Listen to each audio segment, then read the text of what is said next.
Pwede daw bang cancelin ng employer ang TRC?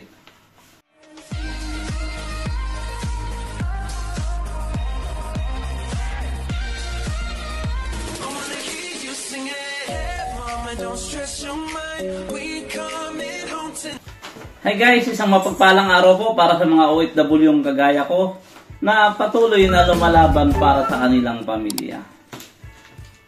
Sa mga hindi pa nga nakakilala sa akin, ako nga pala si Alvin Martinez, ang nagbibigay ng impormasyon about sa Poland. Maging ang job hiring ay nagagawa ko rin i-share sa inyo. Kung isa ka sa nangangarap pumunta ng Europe, is maigihing mag-subscribe at i-hit ang notification bell button para lagi kang updated sa mga bidyong gagawin ko. Guys, bago tayo magsimula is binabati ko muna kayo ng maligayang Pasko at manigong bagong taon po sa inyong lahat. Saan panig ka man ng mundo, kabayan, alam kong malayo sa pamilya at mahirap magpasko at mahirap magbagong taon kasi masaya pa rin ang Pasko sa Pilipinas na kasama ang buong pamilya. Para sa iyo, kabayan, Merry Christmas and Happy New Year. Mabuhay! Isang napakalagang topic ang ating pag-uusapan ngayong araw, guys, kaya tutok lang at marami pa akong tips na ibibigay para sa inyo. Para sa mga nasa Poland, guys, marami pa rin po kasing hindi nakakaalam. So, hindi po sinasabing expert ako dito. Base lang po sa mga experience at sa mga impormasyong aking nakalap. So, sa pag-i-stay namin ng 5 taon dito sa Poland, so may mga experience na rin ako sa mga ganitong bagay. So, tuto kayo, guys. Ang tanong lagi, cancel nga ba ang TRC pag lumipat ako ng employer? Ang sagot diyan, guys, ay hindi. Hindi po pwedeng cancelin ng employer ang inyong TRC. Nagiging invalid lamang ito, guys, dahil ang inyong working permit ang pwedeng cancelin ng employer ninyo.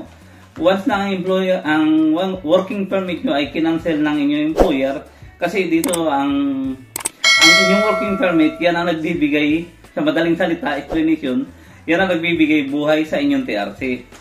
Okay tayo dun, guys.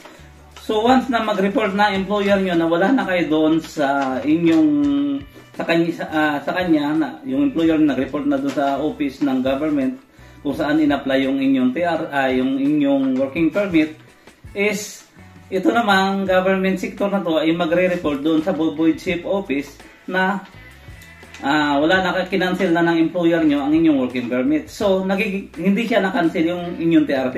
Nagiging invalid ang TRC dahil kinancel na yung inyong working permit. So, huwag kayong malungkot, guys, dahil ipapaliwanag ko pa rin yan. Kala nyo, magkakaroon ulit ng visa ang inyong TRC, pero dapat within 15 days ay makapag-report kayo sa void ship office, ma-change yung inyong status na may bago na kayong employer at isubmit nyo doon ang mga necessary document nyo. Nandito na yung working permit, andyan na yung Annex 1 o kaya yung source na mga kailangan ng void ship office para mag-change yung status nyo. So, magkakaroon ng visa pag nahabol nyo ang 14 days na sinasabi nila or 15 days. Ang sabi ng iba, correct me if I wrong, sabi ng iba 1 month daw. Pero sa akin, ang sabi is for 15 days lang. So, kailangan mai-update yung status nyo doon sa void ship office kung saan man kayong city na paloob.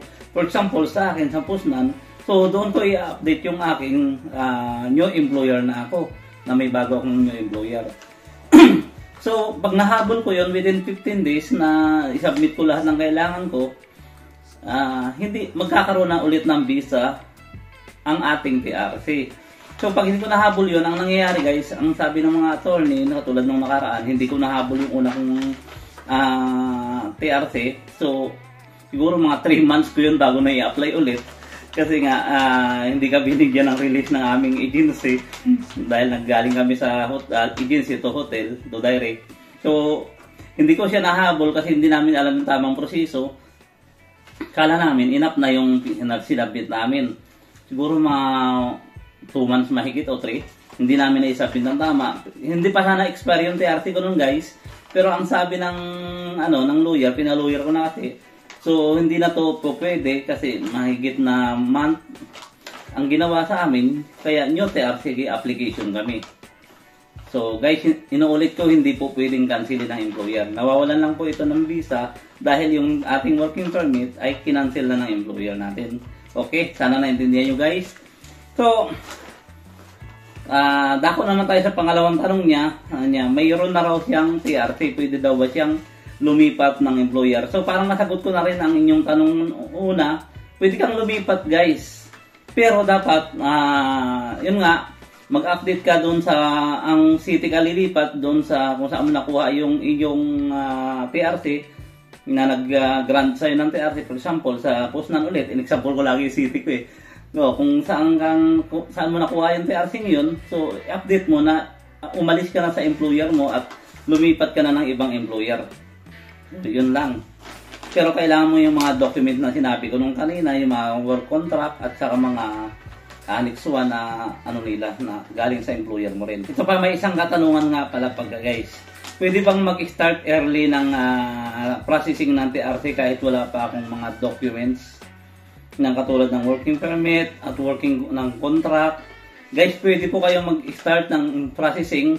Mas maganda ito kung hindi pa expire ang visa mo, mag-start ka na ng process ng ng TRC. For example, 6 months, pwede na yan mag-start guys ng process for TRC. Kasi usually din sa atin guys, yung tatak ng passport natin, if galing tayo kung saan bansa man, is 1 year lang ang visa niyan o 9 months. So dapat bago yan mag-expire, may process mo na. Kaya tayo nahihirapan minsan guys pag tumatagal ang TRC dahil diyan sa naiabutan tayo ng expiration ng ating visa nung naka-stamp sa ating passport. Ang pinaka-the best gawin guys, katulad ng umuna sa amin, na na muna namin 3 months bago yung expiration na i-apply na namin for TRC. So kahit wala ka pang mga requirements guys, pwede kang mag-apply ng TRC mo. So, pero bago dumating yung fingerprint o mag-biometric ka, dapat kumpleto ka na ng mga document katulad ng yung mga common necessary document na hinihingi nila. Work permit, work contract, Annex 1, at saka SUA. Yan ang kailangang hinihingi. Pero kung may mga karagdagan pang document, depende kasi sa city yan. So, i-advise na mga yan kung ito may kulang pa kayo. So guys, sana ulitin ko yung mga documents na kailangan nyo. Yung mga common necessary documents lang to. So, work permit, work contract, galing sa employer mo. So, Annex 1, galing din ulit sa employer mo. So, may tips pala ako dito guys sa Annex 1. So, pag humingi kayo ng Annex 1, dapat habaan nyo yung month na, ibig sabihin niya kung hanggang kailan kayo kailangan ng employer nyo. So, kahit yung hindi sa kontrata. So, sabihin nyo, baka pwedeng i-extend nyo yung year. Katulad sa akin, ginawa kong 3 years more. Yung Annex 1 namin, pinakiusap ko na para yung TRC mag-grant sa inyo guys. Ako din sa lawyer, hindi po sa akin ang galing yan. Kasi sabi niya, para yung TRC mag-grant sa iyo is 3 years or more. Yung SUA, yan. SUS yan guys. SUA. So, yung employer nyo nakakaalam kung saan sila rin ang magbibigay sa inyo ng mga documents na yan. Tips nga pala guys, nag-apply ka ng TRC mo para mapabilis ng konti. Huwag niyo po in-post. Yung iba kasi pina-in-post lang yan kasi katulad nung nakaraan namin, pina-in-post lang namin yung employer namin ang nagbigay. So, ang pangit pala nung guys, medyo matagal pala yun. Base lang po sa ng aking lawyer na advice. Pina-lawyer na kasi namin pa sobrang tagal na eh.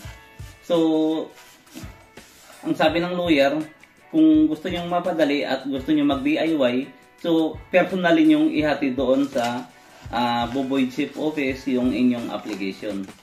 So doon marireceive nila agad at mabibigyan kayo ng yellow card. So karagdagan nga pala guys, yung yellow card pala, tinatanong ng iba na pwede daw ba silang lumabas ng Poland o ng Pilipinas o umuwi ng Pilipinas or single country, pwede na rin. Tinatanong nila sa akin.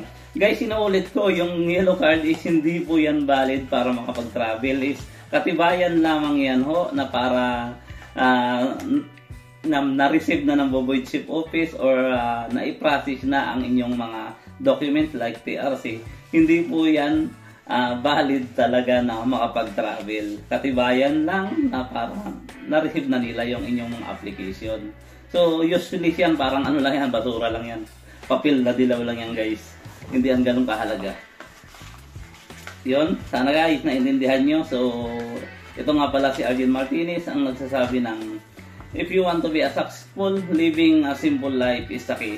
Guys, nung nakarang taon natigil yung pag-travel namin, yun nga, nawalan kami ng TRT, nag-expire siya, at natagalan kami mag-renew. So, baka this year magpagsimula na tayo ng travel, guys.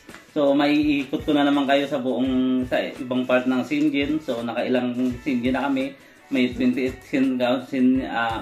Shingen country pa tayong asikasuhin.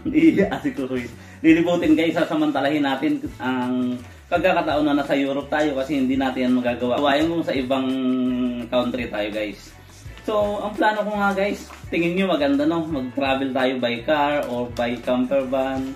So, para ma-experience din natin yung travel na naka-camper van para maikot natin lahat. For example, pag nandiyan tayo sa Spain, so, malapit tayo sa Barcelona, sa mga ganun, maikot natin lahat. So, subukan natin yan, guys. Mas magandang experience yan. So, exciting, adventure yan, guys. So, subaybayan nyo kami. Malay mo, magawa ko yan ngayong taon.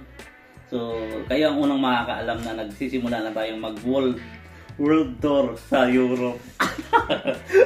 Sige, guys, thank you so much sa pagsubaybay sa aking channel. So, ito nga muli si Arjen Martinez. Bumabati sa inyo ng maligayang Pasko at manigong bagong taon. See you in my next vlog, guys. I love you.